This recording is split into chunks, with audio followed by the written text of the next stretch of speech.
Iraq begins fight for final IS-held town, Rawa. Iraqi forces have launched an offensive to recapture Rawa, the last town controlled by so-called Islamic State. The town, and a few small parcels of land, are all that remains under the militants' control in Iraq.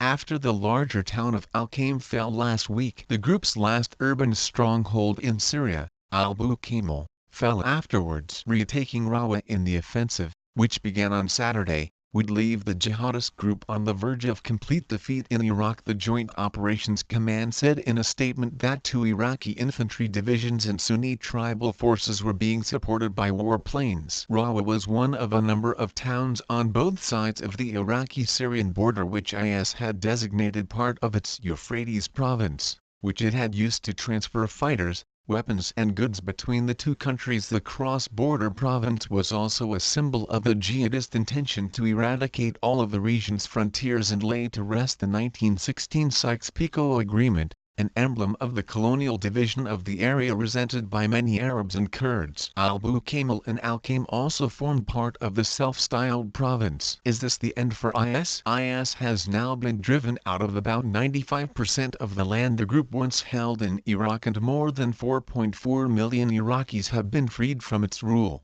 According to the US-led coalition, the group has just months remaining at most as a proto-state. The senior Royal Air Force RAF officer overseeing British airstrikes against IS in Iraq and Syria said on Friday. The Commodore Johnny Stringer told journalists in London that IS would almost certainly morph into an insurgent organization that would try to launch attacks in the two countries.